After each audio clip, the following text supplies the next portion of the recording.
खिताब करते हैं नमाज नहीं पढ़ते हैं, जो ट्यूशन पढ़ा पढ़ा के दाढ़ी और टोपी दिखा के 2 पैसा कमाते हैं, नमाज नहीं पढ़ते हैं। और ये कहते हैं कि पब्लिक को समझाइए। पब्लिक को क्या समझाओ जब तुम नहीं समझा? तुम 10 साल मदरसे में पढ़ा, नमाज पढ़ा, फिर भी नमाजी नहीं बना, ट्यूशन के चक्कर में नमाज छोड़ा है। नात पढ़ के 2 पैसा कमा के क्या करेगा? घर बनाएगा, बच्चा रहेगा और बच्चे की बीवी रहेगी, और 2 पैसा कमा के क्या करेगा? दुकान खोलेगा और मरेगा। कल 2024 में वह दुकान रह जाएगी तेरे बच्चों के लिए। ये बता तेरा क्या होगा? तू जो फजर छोड़ा, जोहर छोड़ा, असर छोड़ा, मगरिब छोड़ा, ईशा छोड़ा, एक दिन में 5 बार गुनाहे कबीरा नमाज छोड़ के किया। झूठ बोल के तो अलग, लंथन करके अलग, चुगलखोरी करके अलग, गीबत करके अलग। नमाज पढ़ना फर्ज आजम है, नमाज छोड़ना गुनाहे आजम है। ये गुनाहे अक्लमंद है वो जो अपनी जन्नत बचा के काम करे, जो अपना ईमान बचा के काम करे, जो अपनी आखिरत बचा के काम करे। दूसरों की खातिर अपना ईमान लुटा देना, क्या मतलब है उसका? मिन शर्रि नास मंज़िलतन यौमल क़यामा। इस हदीस पाक को अपने घर की दीवार में नोट करके रख। सबसे बुरा शख्स क़यामत के दिन वो है, मर्तबे के एतबार से, जो दूसरों की दुनिया बनाने के चक्कर में अपनी आखिरत को बर्बाद कर दिया हो। जैसे 8 घंटे दुकान में बैठना के बाल बच्चे को खिलाए, न जोहर है, न असर है, न मगरिब है, न ईशा है, बाल बच्चे को खिलाने की दुकान में बैठा है, तो दूसरों को पालने के लिए अपनी जन्नत में आग लगा दी। एक वक्त की नमाज छोड़ना हराम और गुनाह कबीरा है। फजर की नमाज छोड़ना हराम और गुनाह कबीरा। जैसे शराब पीना हराम, जैसे जिना करना हराम, जैसे सूद खाना हराम, उसी तरह एक वक्त की नमाज छोड़ना हराम है। और यह शराब पीने से भी बड़ा हराम है। इसलिए कोई 10 साल शराब पीता रहा, वह तौबा करे, अल्लाह माफ कर देगा। लेकिन कोई 10 साल नमाज छोड़ा, नमाज फर्ज हुई थी 15 साल में, 25 साल में नमाज पकड़ा, यह 10 साल की नमाज उसके जिम्मे बाकी है। 50 हज, 100 उम्रा कर ले, फिर भी यह 10 साल की नमाज उसके जिम्मे कज़ा है, उसको अदा करना पड़ेगा, उसके जिम्मे से साकित नहीं होगी। इस नुक्ते नजर से देखो तो दिल मर चुका है लोगों का। आम लोग तो मर ही चुके हैं, जो अपने आप को खवास में शामिल करते हैं। नात पढ़ते हैं, नमाज नहीं पढ़ते हैं, जो खिताब करते हैं, नमाज नहीं पढ़ते हैं, जो ट्यूशन पढ़ा पढ़ा के दाढ़ी और टोपी दिखा के 2 पैसा कमाते हैं, नमाज नहीं पढ़ते हैं। और ये कहते हैं कि पब्लिक को समझाइए। पब्लिक को क्या समझाओ जब तुम नहीं समझा? तुम 10 साल मदरसे में पढ़ा, नमाज पढ़ा, फिर भी नमाजी नहीं बना, ट्यूशन के चक्कर में नमाज छोड़ा है। नात पढ़ के 2 पैसा कमा के क्या करेगा? घर बनाएगा, बच्चा रहेगा और बच्चे की बीवी रहेगी, और 2 पैसा कमा के क्या करेगा? दुकान खोलेगा और मरेगा। कल 2024 में वह दुकान रह जाएगी तेरे बच्चों के लिए। ये बता तेरा क्या होगा? तू जो फजर छोड़ा, जोहर छोड़ा, असर छोड़ा, मगरिब छोड़ा, ईशा छोड़ा, एक दिन में 5 बार गुनाहे कबीरा नमाज छोड़ के किया। झूठ बोल के तो अलग, लंथन करके अलग, चुगलखोरी करके अलग, गीबत करके अलग। नमाज पढ़ना फर्ज आजम है, नमाज छोड़ना गुनाहे आजम है। ये गुनाहे आजम जो तू करता रहा, जब तेरा दिल नहीं हिला, गुटखा खाता रहा, पान चबाता रहा, और साहब जुब्बा झाड़ता रहा, और साहब सर में तेल लगाता रहा, और टोपी बरकाती झाड़ता रहा, और फजर गायब, जोहर गायब, असर गायब, मगरिब गायब, ईशा गायब, आराम से बैठ के साहब गुड़ खा रहा है, गुलगुल्ला खा रहा है, गुड़ पुड़िया खा रहा है। और जैसा तू वैसा तेरा मानने वाला, जो तेरा झोला ढोता है, जो तेरा पांव धो के पीता है, जो तुझको स्टेज पे बुला करके वाहवाही करता है, क्योंकि तू भी नमाज का छोड़ने वाला और ये भी नमाज का छोड़ने वाला, जैसे को तैसा मिल गया, खबीस को खबीस मिल गया। जैसे तू खबीस वैसे ये खबीस, और ये खबीस तुझ खबीस का झोला ढोता है। आला हजरत ने लिखा है, जो मुजरिम गुनहगार फासिक हो उसे इज्जत मत दे। और जब फासिक की तारीफ की जाती है, अल्लाह का अर्श हिलने लगता है और गजब की बारिश जमीन पे नाजिल होगी। इज़ा मुदिअल फासिको गज़ब रब वहतज़लहुल अर्श। आया है हदीस पाक में, जब फासिक की तारीफ होती है तो अल्लाह का अर्श हिलने लगता है, अल्लाह गज़ब फरमाता है। वहतज़ लहुल अर्श, उसके लिए अर्श हिलता है तो आसमान से आग निकल उतरेगी, सब पत्थर की बारिश होगी। ये और बात है कि अल्लाह बारिश नहीं करता, चूंकि दुनिया जब तक रहनी है रहेगी, और फिर आखिरत है वह बदले की आखिरत। यह दुनिया में कोई कुरान पे पेशाब करता है फिर भी अल्लाह उसको जमीन में नहीं धसाता है, कोई खाने काबा को तोड़ देगा फिर भी अल्लाह उसको जमीन में नहीं धसाता है, कोई 25,000 बच्चों और औरतों और विवाह मरीजों को मार दिया, मौत के घाट उतार दिया, फिर भी आसमान से आग नहीं बरसती है। क्यों? यह दुनिया दारुल अमल है, दारुल जजा नहीं है। यह दुनिया काम की जगह है। ए अमल माशीता, जो तेरी तबीयत माता है कर ले। मस्जिद में बैठ के शराब पी ले, अपने घर को तवाइफ का अड्डा बना दे। जवान बेटी बॉयफ्रेंड के साथ घर में चैटिंग कर रही है, जवान बेटा गर्लफ्रेंड से चैटिंग कर रहा है, बाप जवान वो दूसरी औरत से चैटिंग कर रहा है, जवान माँ दूसरे मर्द से चैटिंग कर रही है। ये बताइए 50 लाख का जो घर बनाया है, ये घर बनाया है या तवाइफ का कोठा बनाया है? यही काम तो तवाइफ के कोठे पे होता है जो काम तेरे घर में हो रहा है। ये मोबाइल में जवान बेटी अलग चैटिंग, जवान बेटा अलग चैटिंग, ये जवान बाप अलग चैटिंग, ये जवान माँ अलग चैटिंग। ये घर है कि तवाइफ का कोठा है? देखने में लगता है 10 मंजिला घर, मगर वहां तवाइफों से बदतर काम होता है। शौहर रहे सऊदी अरब में और यहाँ ट्यूटर हॉकर से मुंह काला हो रहा है और कहा जाता तू ही रह, आने की जरूरत नहीं है, तेरा सारा काम यहाँ हो रहा है, तेरे बच्चे भी पढ़ रहे हैं, तेरी दुकान भी चल रही है, तेरी बीवी का भी सारा काम हो रहा है। यानी फौजी फौज में अब पड़ोसी मौज में, और वो 10 साल के बाद आता बोलता बीवी मेरी, तेरी बीवी कहाँ है? वो बोलता बच्चा मेरा, तेरा बच्चा कहाँ है? इसी 2 पैसे कमाने के लिए बच्चों को बर्बाद किया, औरतों को बर्बाद किया। जो मस्जिदें उजाड़ेगा अल्लाह उसकी जिंदगी का सुकून उजाड़ देगा, चैन उजाड़ देगा। इसलिए कि सुकून पाने का सबसे बड़ा जरिया है अल्लाह रब्बुल इज्जत की इबादत। सजदे में सुकून है, इबादत में सुकून है, रियाजत में सुकून है, जिक्र में सुकून है, दुरूद में सुकून है। चाहे 1000 हाथ पार मारे, मरेगा यहाँ, वहां जहन्नम में जलेगा। और जो जन्नत बचा के दुनिया में भाग दौड़ करे, नमाज बचा के करे, वो यहाँ भी मस्त रहेगा, मरने के बाद मुस्तफा की शफाअत से मुस्तफा की जन्नत का हकदार हो जाएगा। दोनों जहान की भलाई इसी में है। जब पढ़ने लिखने के बाद तुम नहीं संभला तो हम दूसरों को क्या संभाले?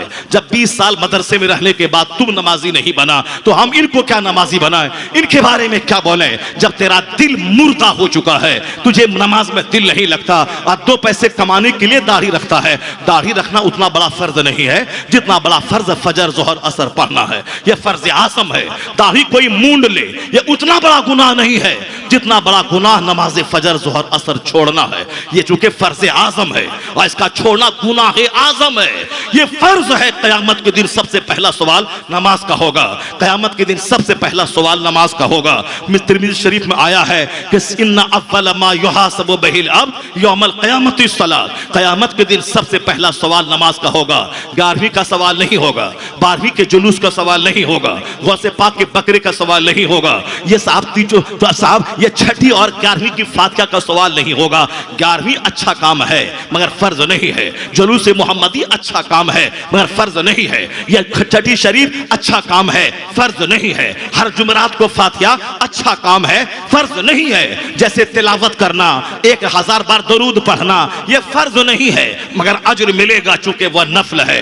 जिस तरह से असर में 4 रकात सुन्नत पढ़ना, यह फर्ज नहीं है मगर जो पढ़ेगा सवाब मिलेगा, मगर फर्ज छोड़ के जो नफल पढ़ेगा वह नफल कबूल नहीं होगा। तो अब जो लोग ये कहते हैं कि फातिहा करना हराम, महफिल मिलाद हराम, क़याम करना हराम, जुलूस मोहम्मदी हराम, वो भी जहन्नमी है। और जो ये कहता है 12वीं का बकरा ज़बह कर, 12वीं का जुलूस निकाल, अजमेर जा, बगदाद जा, फातिहा कर, जो हर जुमरात को फातिहा दिला, ये न्यास वो तोशा, ये लंगर, नमाज पढ़ने की क्या जरूरत है? वो भी जहन्नमी। एक वक्त की नमाज छोड़ना हराम और गुनाह कबीरा है। फर्ज का सवाल होगा, फातिहा और लंगर का सवाल न होगा। कोई 1 लाख आदमी को इफ्तार करवाए रमजान में, वह नफल है। अपना रोजा रखना फर्ज है, और जब तक अपना रोजा नहीं रखेगा 1 लाख आदमी को इफ्तार करवाने का नफल सवाब ये मुअल्लक लटका हुआ रहेगा जब तक अपना फर्ज न अदा करे। अपना हज अदा करना फर्ज है, अब 50 आदमी को हर साल हज करवाना ये नफल है। आला हजरत फाज़िल बरेलवी ने लिखा फतवा रज़विया में, 1 टका जो ज़कात का निकले वह फर्ज है, 1 करोड़ की मस्जिद बनाना ये नफल है। कोई नफल कबूल नहीं होता जब तक कि फर्ज न अदा करे। मस्जिद 1 करोड़ की ये नफल है, फर्ज नहीं है। और 1 टका जो ज़कात का अपने ऊपर फर्ज है वह फर्ज है। तो पहले फर्ज निकाल, उसके बाद नफल अदा कर, फिर ये दोनों मिलके तेरे दर्जात को बुलंद कर देगा। और अगर नफल कर रहा है वह 0 है जब तक कि फर्ज न अदा करे। अपना हज फर्ज है, अपना रोजा फर्ज है, अपनी ज़कात फर्ज है, फर्ज फर्ज है, नफल नफल है। तो जो ये कहता सिर्फ नमाज पढ़, फातिहा हराम है, मजार पे जाना हराम है, वो जहन्नमी जहन्नम में जलेगा। जो अच्छे काम को हराम कहता है, जो नफल काम को हराम कहता है, और वो भी जहन्नमी जो फातिहा दिलाता है, लंगर लुटाता है, नमाज नहीं पढ़ता है और कहता है बस पीर साहब का झोला ढो, पीर साहब का झाम बजाओ, पीर साहब का तलवा चाटो, जन्नत चले जाओगे। तेरा पीर कब्र में जहन्नम में जलेगा, तुझको क्या खबर। ऊपर में बना दे 1 करोड़ का झूमर, 50 करोड़ का गुंबद, लेकिन कब्र में क्या हो रहा है तुझको क्या खबर। इसलिए कोई पीर ये नहीं कह सकता है कि मैं जन्नत जा रहा हूं और तू भी जन्नत जाएगा, नमाज पढ़ने की क्या जरूरत है, मैं जन्नत लेके जाऊंगा। ये काम तो वो रविशंकर साहब, वो हरिशंकर भी बोलता है, ये बात तो वो शंकराचार्य भी बोलता है। ये जाहिल मुसलमान, ये अल्लाह मुसलमान, ये गरीब मुसलमान, स्वर्ग मेरा है, यहाँ दुनिया में माल मेरा, मर्तबा मेरा, हिंदुस्तान मेरा, दौलत मेरी, खूबसूरती मेरे पास, और ये चाय बेचने वाला, ये अल्हड़ गरीब चप्पल बनाने वाला, चश्मा बेचने वाला, ये गली गली बीड़ी बेचने वाला, ये खैनी और चूरन बेचने वाला, ये मजाक उड़ाता है, कहता है कि ये सब ये दुनिया में भी कष्ट में है, मरने के बाद में भी कष्ट में रहेगा। वही बोली ये भी बोलता है जाहिल पीर कि हम जन्नत जा रहे हैं, तुम भी जन्नत जाएगा, नमाज पढ़ने की क्या जरूरत है, हर महीने हमको टाका देता रहा, नजर देता रहा। तो जो बोलेगा नमाज मत पढ़, वो भी जहन्नमी नहीं, जहन्नमी गर है वो।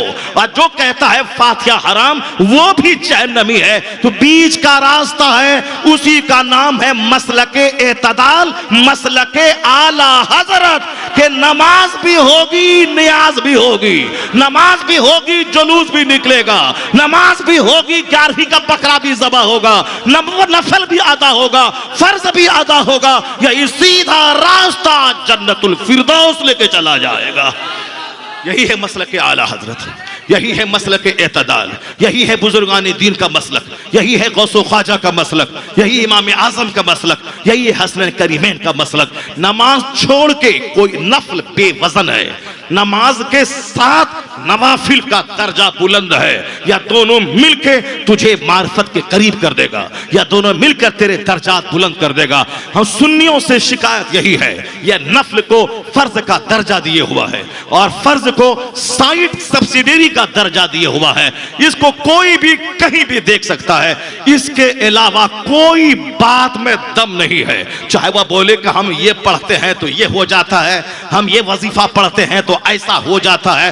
कोई वजीफा पढ़, मुस्तफा से बढ़कर कोई वजीफा नहीं है, सरकार की तालीम से बढ़कर कुछ नहीं है। इस्लाम है ही वह, मैंने खुदा को नहीं देखा, मुस्तफा ने कहा खुदा है, मैंने मान लिया। कुरान हम पर नाजिल नहीं हुआ, हुजूर ने कहा यह अल्लाह का कलाम है, हमने मान लिया। हुजूर की जबान से कुरान भी निकल रहा है और हुजूर की जबान से कुरान की तशरीह हदीस भी निकल रही है, मगर मुस्तफा कहते हैं यह अल्लाह का कलाम है। वो कहते हैं ये मेरी बात है। तो हुजूर की जबान से दोनों चीजें निकल रही, जो अल्लाह का कलाम आप पर नाजिल हुआ वह भी मुस्तफा कहते हैं लिखो, और जो मुस्तफा उस कलाम की तशरीह और तौज़ीह हदीस की सूरत में करते हैं वो भी कहते हैं लिखो। तो हमने तो नहीं जाना कि कुरान हम पर तो नाजिल नहीं हुआ, वह तो मुस्तफा पे नाजिल हुआ। तो अब हम आंख बंद करके ब्लाइंडली मुस्तफा की बात को मान रहे हैं। जो कुछ हुजूर ने कहा वो हक है, हुजूर से हट के कुछ नहीं है, वही है साहिब शरीयत। वही मुस्तफा जाने रहमत ही हैं, वो हमें खुदा की मार्फत देने वाले, वही आखिरत का रास्ता बताने वाले। तो हुजूर से हट के कोई झाल बजाए अपनी खानकाह में, ये बोले हमारी इजाद है, जो इजाद मुस्तफा की हदीस से टकराए उसके मुंह पे मार दे। सुन्नत से हटकर, कुरान से हटकर, सुन्नत को जिस सहाबा ने समझा उससे हटकर, जिस ताबईन ने उस सहाबा से रोशनी हासिल की उससे हटकर, आइम्मे मुजतहिदीन ने जो सहाबा और तबे ताबीन से नूर हासिल किया, उनसे हटकर कोई रास्ता अलग से कोई पैदा कर रहा है और वो रास्ता इस्लामी अहकाम से टकराता हो, वो रास्ता उसके मुंह पे मार दिया जाएगा। वो जहन्नम का रास्ता है, वो जन्नत का रास्ता नहीं है। जन्नत का रास्ता यह है, मुस्तफा ने फरमाया है, अल्लाह पर ईमान, आखिरत पर ईमान, जन्नत जहन्नम पर ईमान। अल्लाह ही रोजी देने वाला है और झूठ बोल के रोजी मत कमा। जब अल्लाह रोजी का मालिक है, चाहे 10 बच्चे क्यों ना हो, चाहे 1 बच्चा क्यों ना हो, अल्लाह रोजी देने वाला है। तो तुम क्यों नसबंदी करवा रहा है? तुम क्यों अपने बच्चों को मां के पेट में ज़बह करके बच्चों का कातिल बाप तू बन रहा है? अल्लाह ने कह दिया कुरान में, ला तक़तुलू औलादकुम खश्यत इमलाक, गरीबी के डर से बच्चों को कत्ल मत कर, मैं तुम्हें भी रोजी देता हूं, तेरे बच्चों को भी रोजी देता हूं। फिर जब रोजी देने वाला अल्लाह है, मैं क्यों कत्ल करूं? जो बच्चा अल्लाह दे रहा है उसको तू क्यों ज़बह कर रहा है? एक आदमी की शादी के 25 साल हो गए, वह रोजाना ट्राई करता है, एक बच्चा नहीं हुआ, और यहां तो एक दिन बीवी के पास गया, बच्चा हो गया, और फिर यहां जब साल में एक बच्चा हो गया, 10 साल में 10 बच्चे हो गए। इसका मतलब है कि अपने हाथ की चीज नहीं है कि जैसा बच्चा चाहे वैसा निकाल ले। ये कोई फैक्ट्री नहीं है कि उस फैक्ट्री से माल तैयार कर ले। अगर फैक्ट्री है तो वह बांझ है, वो औरत बांझ है।